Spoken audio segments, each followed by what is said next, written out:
यह कहानी एक ऐसी दुनिया की है जो अंधेरे और न्याय से भरी हुई है। इस दुनिया को दो हिस्सों में बांट दिया गया है। ऊपर का शहर जहाँ अमीर और सभी लोग रहते हैं, और नीचे की खाई जहाँ वही लोग फेंके जाते हैं जिन्हें समाज बेकार समझता है। सिर्फ लोग ही नहीं बल्कि उनका कचरा भी। कहा जाता है कि जब हम किसी चीज को दिल से संभाल कर रखते हैं तो उसमें आत्मा आकर बस जाती है। लेकिन इस शहर में इन सब चीजों की कोई कीमत नहीं है। यहाँ हर चीज, चाहे इंसान हो या खिलौना, अगर किसी का काम का नहीं रहा तो उसे सीधे कचरे में फेंक दिया जाता है। तो गाइस, कहानी की शुरुआत होती है एक शहर से, जहाँ पर एक घर में एक छोटी सी बच्ची अपने फटे पुराने टॉय को देखकर उदास हो रही होती है। उसकी माँ उसे समझाती है कि अगर मैं इसे ठीक करने की कोशिश करूंगा तो यह और टूट जाएगा। मैं तुम्हारे लिए एक नया टॉय ले दूंगी। बच्ची मुस्कुराकर कहती है कि अगली बार मैं किटी कैट वाले टॉय लूंगी, और फिर वो अपना पुराना टॉय कचरे में फेंक देती है। कचरा ट्रक आकर उस खिलौने समेत सब सामान उठाता है और उसे ले जाता है उस मिस्टीरियस फैसिलिटी में, जहाँ अंदर उसका क्या होता है या किसी को नहीं मालूम। वहीं पर खड़ा एक स्ट्रेंजर लड़का, अजीब सी कपड़े पहने, चेहरे छुपाए, वो कचरे के ट्रक को चुपचाप फॉलो करता है और फैसिलिटी के अंदर एंटर कर जाता है। वो अपने लिए जरूरत का सामान ढूंढ रहा होता है, लेकिन तभी एक गार्ड उसे देख लेता है। गार्ड गन तानते हुए उस पर चिल्लाता है, रुको, यह एक रेस्ट्रिक्टेड एरिया है, यहाँ किसी को आने की इजाजत नहीं है, खुद को हमारे हवाले कर दो। गार्ड उसे गौर से देखता है और कहता है, तू तो वही कचरा चोर है ना जो हमारे शहर की खूबसूरती को गंदा कर रहा है। जिसके बाद होता यूं है कि गार्ड अचानक अलार्म बजा देता है। सायरन की आवाज सुनते ही दर्जनों गार्ड दौड़कर आ जाते हैं और उस लड़के को चारों तरफ से घेर लेता है। कमांडर आदेश देता है, उसे जिंदा मत छोड़ना, उसे यहीं खत्म कर दो। जिसके बाद गोलियों की बरसात शुरू हो जाती है, लेकिन वो लड़का गजब की फुर्ती और रफ्तार से सभी बुलेट को डोज करता जाता है और वहाँ से भागने की कोशिश करता है। काफी देर तक गोलीबारी होती है, वो बचकर निकल भी जाता है, लेकिन एक गोली उसके लेफ्ट आर्म में लग जाती है। जख्मी होते हुए भी वो लड़का ड्रेनेज पाइप से निकलकर अपने इलाके की तरफ भाग जाता है और गार्ड रह जाते हैं पीछे खाली हाथ। उधर शहर में चर्चा फैल जाती है कि फिर से किसी ने चोरी करने की कोशिश की है। लोग आपस में बातें करने लगते हैं कि ये कम पक्का झुग्गी वालों का ही है। अरे हाँ, वही झुग्गी वाले ट्राइफॉल, इनकी वजह से हमारी सिटी बदनाम हो रही है। गाइस, दरअसल ये सब चीजें इसलिए हो रहे हैं क्योंकि इस शहर को भी दो हिस्सों में बांट दिया गया है। एक हेवन जैसा चमकता शहर जहाँ अमीर लोग रहते हैं, और दूसरी गंदगी का शहर जहाँ ट्राइफॉल्क यानी कि झुग्गी वाले रहते हैं, जिन्हें लोग इंसान समझने से भी इनकार करते हैं। ये अमीर लोग बार बार कहते हैं कि ये गंदे लोग हमारे शहर को खराब कर देंगे, इन्हें अपने ही दीवार के उस पार ही रहने चाहिए। जिसके बाद भीड़ का शोर, गालियाँ और नफरत देखकर वह आदमी चुपचाप वहाँ से निकल जाता है और धीरे धीरे शहर के उस हिस्से में लौट जाता है जिसे सब गंदगी की बस्ती यानी ट्राइफॉल्क कहते हैं। इधर एक कोने में वही लड़का बैठा है, उसका हाथ जख्मी है, लेकिन उसके पास एक टूटा हुआ टॉय है जिसे वो प्यार से जोड़ने की कोशिश कर रहा है। गाइस, इस लड़के का नाम रूडो है और ये भी एक ट्राइफॉल्क ही है। यहाँ के लोगों को भी पता चल जाता है कि ये चोरी शायद रूडो ने ही किया होगा। तभी वही छोटी लड़की जो कि रूडो की दोस्त है वहाँ आ जाती है। वो कहती है कि रूडो, सच सच बताना, तूने फिर से कचरा लेने गया था क्या? तुझे पता है ना इस शहर वाले कितने सख्त हैं, अगर उन्होंने तुझे पकड़ लिया तो तेरी खैर नहीं। रूडो कहता है, वो लोग अमीर हैं, जो चीज उनके काम का नहीं होती है वो उन्हें फेंक देते हैं, मैं उन्हें बस ठीक कर लेता हूँ। कभी कभी तो मैं उन्हें बेच देता हूँ और कभी किसी को देकर उसे खुश कर देता हूँ। इसके बाद तीन और लड़के वहाँ आ जाते हैं और उसका मजाक उड़ाने लगते हैं। अरे चिवा, तुम भी यही हो क्या? इसे थोड़ा डिस्टेंस बना के रहना, इसे देखो तो ये कितना भद्दा दिख रहा है, कचरे से लगाव रखता है, इसके फटे हुए दस्ताने तो देखो, इन्हें छुओ तो जैसे खुजली ही हो जाएगी। किसी को भी इसकी बनाई चीजें नहीं चाहिए, और इसके दस्ताने के नीचे क्या है ये तो और भी डरावना है। उनमें से एक कहता है कि तुम जानते हो ना, इसका बाप कातिल था, पूरा कत्लेआम किया था उसने, जैसा बाप वैसा बेटा, इसकी आंखों में भी अपराधीपन साफ साफ दिख रहा है, ये खून करेगा, एक दिन देख लेना तुम सब। ये कहकर वे लोग वहाँ से चला जाता है। रूडो अपने आप से कहता है कि नहीं, मैं वैसा नहीं हूँ, मैं किसी का खून क्यों करूंगा। तभी वो बच्ची यानी चिवा कहती है कि रूडो, उनकी बातों पर ध्यान मत दो, तुम बिल्कुल अपने बाप जैसे नहीं हो, मुझे तुम पर भरोसा है, तुम एक अच्छे इंसान हो। ये सुनकर रूडो पिघल जाता है। तभी चिवा वो वाली खिलौना देखकर खुश हो जाती है, अरे वाह रूडो, तूने तो इसे फिर से नया कर दिया, तुम तो सच में कमाल हो। रूडो शर्मा जाता है और बोलता है, लेकिन ये वाला मैं बेच नहीं सकता, ये मेरे लिए खास है। तभी उस बच्चे की माँ आ जाती है, चिवा, तुम यहाँ पर आखिर क्या कर रही हो? मैंने तुम्हें उस लड़के से दूर रहने के लिए कहा था ना, चलो घर चलते हैं। जिसके बाद रूडो भी अपने घर चला जाता है। घर आते ही एक आदमी उसे मजाक उड़ाने लगता है क्योंकि रूडो और उस बच्ची की बीच की बातों को सुन लिया था। गाइस, ये आदमी वही है जिसे हमने स्टार्टिंग में देखा था। दरअसल इसका नाम रेक्टो है। वो रूडो से कहता है कि उसे अपने दिल की बातों को साफ साफ कहनी चाहिए, लेकिन उससे भी ज्यादा जरूरी है कल रात की बातें करना जो तुमने कारनामे की है। रेक्टो उसे याद दिलाता है कि हमारे हालात इतने भी बुरे नहीं है कि तुम्हें खुद को खतरे में डालना पड़े, तुम जब तक बड़े नहीं हो जाते तब तक मुझे ही संभालने दो। अब तक तुमने दुश्मनों से बच निकलने में कामयाबी पाई हो, लेकिन अगली बार शायद किस्मत तुम्हारे साथ ना दे। जिसके बाद रूडो उसे समझाता है कि उसे कोई डर नहीं है। वो कहता है कि अब तक वो कभी उनके हाथ नहीं आया है, लेकिन रेक्टो जानता था कि पिछली रात हालात बेहद खतरनाक था। जिसके बाद रेक्टो से समझाता है कि उनका रिश्ता ना ही सही, लेकिन कोई तो रिश्ता है तुमसे। वो रूडो को एहसान मानने से रोकता है। वो कहता है कि मैंने तुम्हें पालकर कोई एहसान नहीं किया है, तुम मेरे लिए एक परिवार जैसे हो। रूडो चुप रहता है क्योंकि वो रेक्टो को इज्जत करता था। वो जानता है कि रेक्टो ने उसे एक लावारिस बच्चे से आज के रूडो तक पहुंचाया है। रेक्टो चाहता है कि रूडो को अपनी भावनाएं चिवा के सामने वैसे ही खोले जैसे उसके सामने खोलता है। फिर रेक्टो रूडो के घायल हाथ की ओर इशारा करता है। वो पूछता है कि ये चोट कैसे लगी है। रूडो उनके बात को टाल देता है, कहता है कि बस छोटी सी खरोच है। रेक्टो उसके ग्लव्स उतरवाकर पट्टियां बदलता है। वो कहता है कि रूडो को थोड़ा घर से दूर ही रहना चाहिए, क्योंकि अगली बार शायद उसकी किस्मत उसका साथ ना दे। रूडो उसे समझाने की कोशिश करता है कि ये चोट गहरी नहीं है, लेकिन उसके मन में उसके पिता की यादें फिर ताजा हो जाती है। शहर का नियम साफ है, बड़े अपराधों की सजा सिर्फ मौत होती है, यानी खाई में फेंके जाना। रूडो को याद दिलाता है कि उसके पिता को भी उसी खाई में फेंका गया था। बचपन की यादें उसके दिमाग में घूमने लगती है। वो पल जब लोग उसकी चोट को घूरते थे और उनकी डरी हुई नजरें उसे तोड़ देती थी। जब रेक्टो ने उसे दस्ताने दिए थे तो देखने में भी इतने ही भद्दे थे, लेकिन उसमें उसके दर्द छुपाने की एक अजीब सी ताकत थी, जिसके बाद वही दस्ताने रूडो की एक ढाल बन गई। रूडो आज भी ये दस्ताने को रेक्टो के सबसे बड़े उपकार की तरह मानता है। जिसके बाद रेक्टो मजाक करते हुए रूडो से कहता है कि चिबा को अपने दिल की बातें जल्दी बता दे, वरना कोई और उसे छीन कर ले जाएगा, और हाँ, ये वाली उसे कोई भी दे देना। ये सब बोलकर रूडो को समझा रहा होता है, लेकिन हम तभी देखते हैं कि घर के बाहर एक मिस्टीरियस घोस्ट जैसा कोई खड़ी होकर इन दोनों की बातें को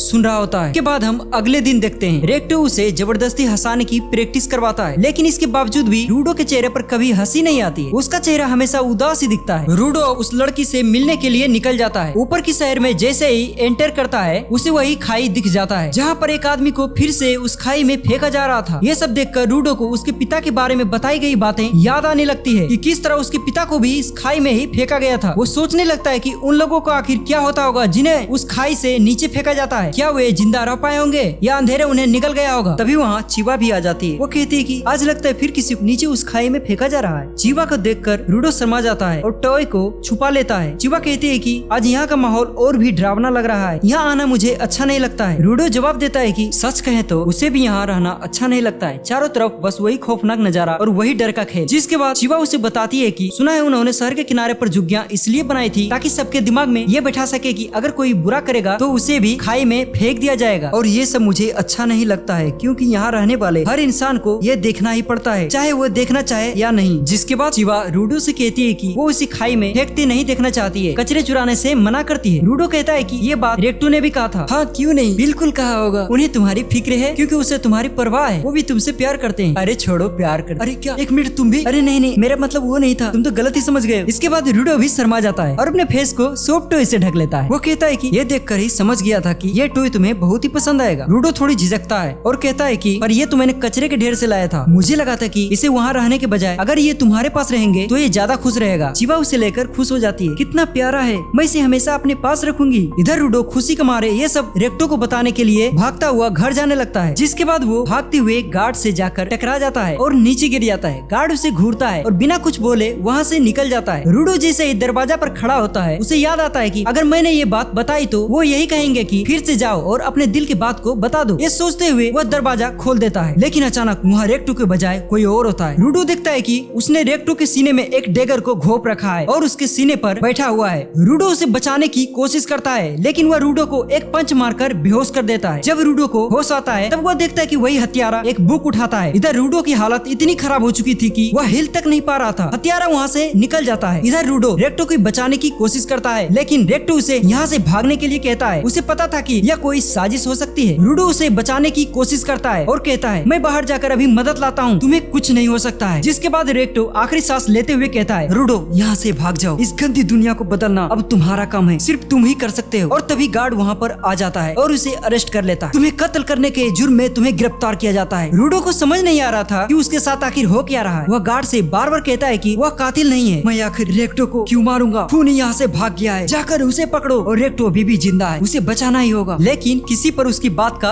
असर नहीं होता है, उसके हाथ भी बांध दिए जाते हैं। गार्ड कहता है, चुप रह कातिल कहीं के, तूने ही खून किया है। जिसके बाद एक जोरदार उस पर मुक्का मारता है। जिसके बाद हम देखते हैं कि इधर शहर में हर जगह यही चर्चा होने लगता है कि रूडो ने आखिरकार किसी का कत्ल कर ही दिया है। यहाँ तक कि रूडो उस इंसान को भी नहीं छोड़ा है जिसने उसे गोद लिया था, उसे ही मार डाला। वहीं भीड़ के बीच चिबा भी यह बात सुन रही होती है। जिसके बाद हम देखते हैं कि रूडो को एक जगह लटका दिया गया है। भीड़ का गुस्सा और बढ़ता जाता है। लोग चिल्लाते हैं, कचरा चुराना और इस शहर को गंदा करना ये काफी नहीं था, तूने एक इंसान का जान ले ली, तूने इस खूबसूरत शहर को गंदा कर दिया है, ऐसे लोगों को यहाँ रहने का कोई हक नहीं है। सिपाही एक खास नियम की किताब लिए ऑर्डर सुनाता है, रूडो तुम्हें सजाए मौत दी जाती है, तुम्हें कचरे की तरह इस खाई में फेंक दिया जाएगा। भीड़ तालियां बजाकर नारे लगाती है, फेंको इसे, फेंक दो खाई में। इधर रूडो को अभी तक नहीं समझ आ रहा था कि आखिर उसके साथ हो क्या रहा है। वह तो बेगुनाह है, लेकिन उसे इस तरह सजा क्यों दी जा रही है। तभी भीड़ में से रूडो चिबा को देखती है। रूडो उससे कहता है, मैंने यह कत्ल नहीं किया है, तुम्हें रेक्टो की असली गुनहगार को खोजना ही होगा। लेकिन अब उसमें भरोसे की जगह नफरत दिख रही रोती है। वो कहती है, रूडो, रेक्टो का कत्ल हुआ है, तुम्हें उस गुनाह का बोझ उठाना ही होगा। मैंने तुम पर भरोसा किया था, लेकिन तुम सच में कातिल के बेटे ही निकले। यह बोलकर वहाँ से चली जाती है। रूडो यह सब देखकर पूरा टूट चुका होता है। भीड़ और जोर से चिल्लाने लगता है, कचरे को खाई में फेंको, फेंक दो उसे, हाँ फेंक दो उसे खाई में। रूडो चिल्लाकर बोल, नहीं मैं कचरा नहीं हूँ, असलियत में तुम सभी कचरा हो, तुम सब के सब एक कठपुतली हो। तुम्हारे पास आंखें और कान है, लेकिन तुम इसका इस्तेमाल नहीं करते हो। इसके बाद सिपाही उसे नीचे गिराने का इशारा कर देता है। तभी रूडो देखता है कि वही कातिल भीड़ के बीच में खड़ा होकर उसे देख रहा होता है। यह सब देखकर रूडो भी हैरान हो जाता है और फिर उसे खाई में गिरा दिया जाता है। वह नीचे गंदगी, लाशों और सड़ी गली,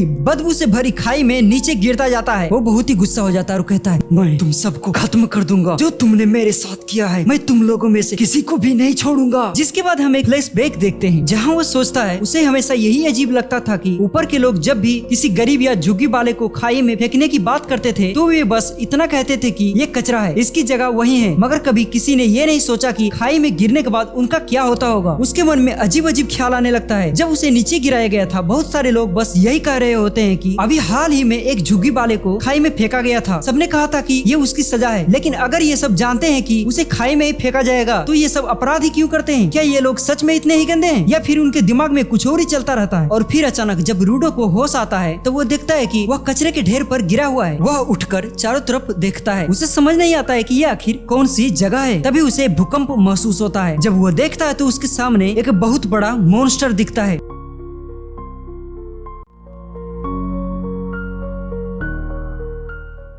जिसके बाद बहुत सारे मॉन्स्टर अपीयर होने लगते हैं। रूडो को समझ नहीं आ रहा था कि यह मॉन्स्टर कैसे चल पा रहे हैं और ये सब आखिर किस चीज से बनी। और तभी अचानक मॉन्स्टर उस पर हमला कर देता है। हालांकि रूडो हमले को डोज कर देता है और बिना रुके वहाँ से भागने लगता है। मलबा इतना बिखरा होता है कि उसके पैरों में लग जाता है और वह अनबैलेंस होकर वहीं जमीन पर गिर जाता है। तभी वह देखता है कि एक खोपड़ी जमीन पर पड़ी हुई है। उसे देखकर वह पूरा हैरान हो जाता है। तुम लोग आखिर इतना बेरहम कैसे हो सकते हो? बिना सच जाने मुझे इस खाई में धकेलने की जरूरत कैसे हुआ? और तभी वो अचानक बेहोश होने लगता है, क्योंकि यहाँ का एनवायरनमेंट इतना खराब होता है कि वह सांस तक नहीं ले पा रहा था। रूडो किसी तरह अपने पैरों पर खड़ा होता है और वहाँ सेफ जगह ढूंढने की सोचता है, क्योंकि अगर सही टाइम पर उसे सेफ जगह नहीं मिली तो इस गंदगी और जहरीली हवा के कारण उसका डेथ हो जाएगा। जिसके बाद वह खून की उल्टियां करने लगता है और जमीन पर गिर जाता है। वह बेहोश होने ही वाला होता है। उसके सामने रेक्टो की मौत का सीन दिखने लगती है और फिर अचानक उसके हाथों से होते हुए उसकी बॉडी में एक एनर्जी आ जाती है। जिसके बाद वह खड़ा होकर कहता है कि मैं तब तक नहीं मर सकता जब तक मैं अपना बदला न ले लूं। उसकी आंखों में अभी वही गुस्सा और बदले की आग जल रही थी। उसने ठान लिया था कि जिसने भी उसकी जिंदगी बर्बाद की है उस कमीने खूनी को ढूंढेगा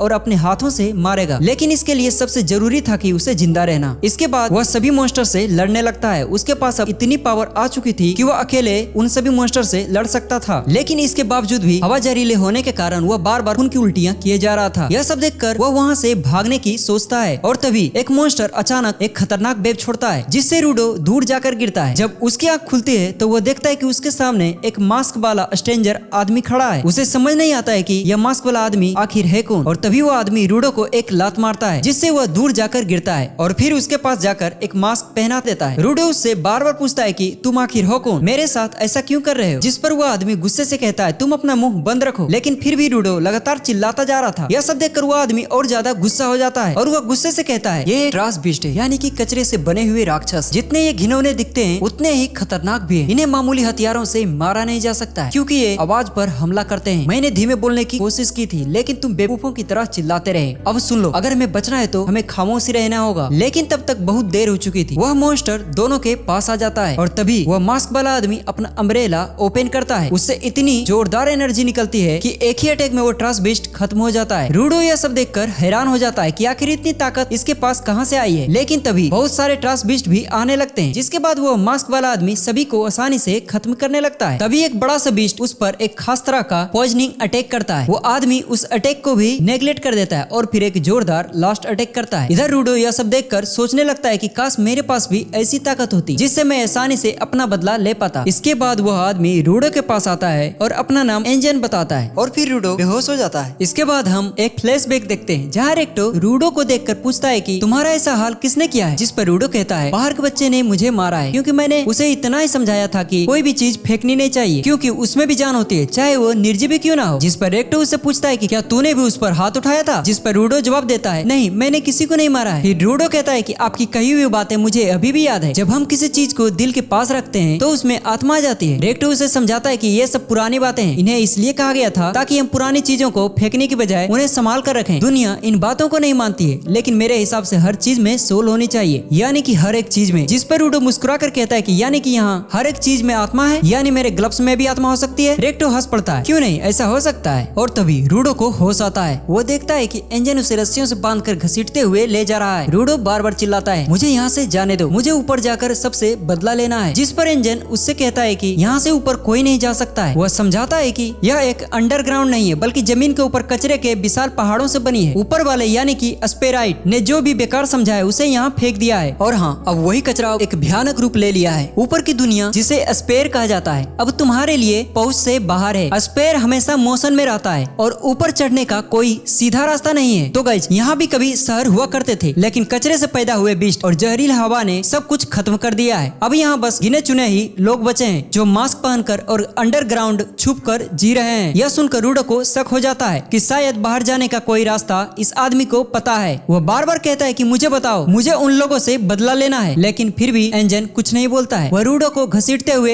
एक दूसरी जगह ले जाता है और वहाँ उसे छोड़ देता है। रूडो गुस्से में कहता है, अरे यार तू पागल है क्या, तुम मुझसे बात तो कर सकते थे ना। इसके बाद हम देखते हैं कि कुछ लोग उसके पास आ जाते हैं। वे लोग देखकर आपस में बात करने लगते हैं। अरे यार, ये तो एक बच्चा है, यहाँ आखिर क्या कर रहा है। उसमें से एक उसके आगे आता है और पूछता है, क्या तुम भी एक एस्पेराइट हो और तुम यहाँ कहाँ से आए हो। जिस पर रूडो से बताता है कि वह ऊपर से आया है। यह सब सुनकर उन लोगों को विश्वास नहीं होता है और फिर अचानक वो लोग अपने मास्क उतारकर उसके नजदीक आ जाते हैं। हे देखो तो, ये एक रियल एस्पेराइट है। वे लोग कहते हैं कि मैं तुम्हें खोल दूंगा, लेकिन जैसे ही उसके नजदीक आते हैं उसे पकड़कर एक बड़ा कंटेनर में डाल देते हैं। इसके बाद वे लोग रूडो को बताते हैं कि उन्हें एस्पेराइट से नफरत है। वे एस्पेराइट को उन लोगों के पास भेज देते हैं जिनके घर या परिवार एस्पेराइट की वजह से खत्म हो चुके हैं। वहाँ लोग इन्हें अच्छे दामों में खरीदते हैं। रूडो यह सब देखकर हैरान हो जाता है। तभी एक आदमी उसे सड़ा हुआ खाना खिलाने लगता है और कहता है, तुम ऊपर वाले लोग तो अच्छे अच्छे खाना खाते होंगे ना, अब खाओ ये गंदा खाना, यही खाकर तुम्हें जिंदा रहना होगा। लेकिन रूडो अचानक उसका हाथ पकड़कर उसकी उंगलियां चबाकर खा जाता है और उन लोगों से कहता है कि मैं आज तक इसी तरह का खाना खाते आया हूँ। इस खाने में कोई बुराई नहीं है, मेरे लिए ये बहुत ही अच्छा है। इसके बाद रूडो बहुत गुस्सा हो जाता है। एक इंसान आखिर दूसरे इंसान के साथ इतना गंदा ट्रीट कैसे कर सकता है। इतना कहते ही अचानक उसकी बॉडी में एक रेड टाइप की एनर्जी निकलने लगती है। वह एनर्जी इतना ताकतवर थी कि उसके चारों तरफ पड़ा मलबा ऊपर उठने लगता है। यह सब एंजन भी दूर से देख रहा होता है। खूब बच्चे, तुम्हारा तो एनर्जी भी कमाल की है, हाँ दिखाओ तुम और क्या क्या कर सकते हो। इधर रूडो बहुत गुस्से में होता है। उसे रेक्टो की कही हुई बातें याद आने लगती है, जहाँ रेक्टो उसे समझाता है कि जब इंसान अपने चीजों को अच्छे से संभाल कर रखते हैं तब उनमें सोल आ जाता है, और जब वही इंसान मुसीबत में पड़ते हैं तब उस चीज से सोल निकलकर उस इंसान की मदद करने जरूर आता है। इसके बाद रूडो उन लोगों पर अटैक किया जा रहा होता है। रूडो हर बार कोई चीज उठाकर उसे अपनी एनर्जी से नया हथियार बनाकर अटैक करता है। क्या आखिर ये हर एक चीज को अलग अलग रूप देकर अटैक कैसे कर पा रहे हैं। क्या ये वाकई में एस्पेराइट है? क्या ये ऐसे भी पावर यूज कर सकती है? तो गाइस, कहा जाता है कि जो लोग निर्जीव चीजों में जिंदगी देकर उनकी ताकत बाहर निकालकर उसे यूज करते हैं उन्हें गिवर्स कहा जाता है। और अब रूडो भी उन्हीं में से एक था। और इधर एंजन भी उसके फाइट को देखकर खुश हो रहा होता है। ये तो एक से अधिक चीजों को भी यूज कर सकता है। और तभी रूडो रेड शर्ट वाले आदमी के पास जाता है। एक कमीने एस्पेराइट के औलाद, तुम आखिर मर क्यों नहीं जाते? और तभी वो एक जोरदार अटैक करने ही वाला होता है। वहाँ एंजन आकर उसका हाथ पकड़ लेता है। शांत हो जाओ, हो गया, तुम्हारा सारे खेल मैंने देख लिया है। रूडो को समझ नहीं आता है कि वो आखिर क्या कर रहा था। वह एंजन से पूछता है कि आखिर मेरे साथ अभी क्या हुआ था, और तभी उसके नाक से खून गिरने लगते हैं। एंजन समझ जाता है कि यह सब उसकी ताकत बार बार यूज करने की वजह से हुआ है। जिसके बाद रूडो को रेक्टो की कई बातें याद आने लगती है और वो अपने ग्लव्स की ओर देखता है। इसके बाद एंजन उससे माफी मांगता है और कहता है, मैं सिर्फ ये देखना चाहता था कि तुम्हारे अंदर अभी कितनी ताकत है। हालांकि अब मैं तुम्हें सब कुछ बता दूंगा कि ये दुनिया आखिर है क्या, लेकिन बदले में तुम्हें मेरे गैंग क्लीनर में शामिल होना पड़ेगा। तुम्हारे जैसे लोगों की बहुत जरूरत है। जिसके बाद रूडो उसका प्रपोजल ठुकरा देता है और गुस्से से बोलता है, मुझे ये सब नहीं करना, मुझे अकेले छोड़ दो। और ये एपिसोड यहीं खत्म होती है। तो मिलते हैं नेक्स्ट एपिसोड में, तब तक के लिए बाय बाय।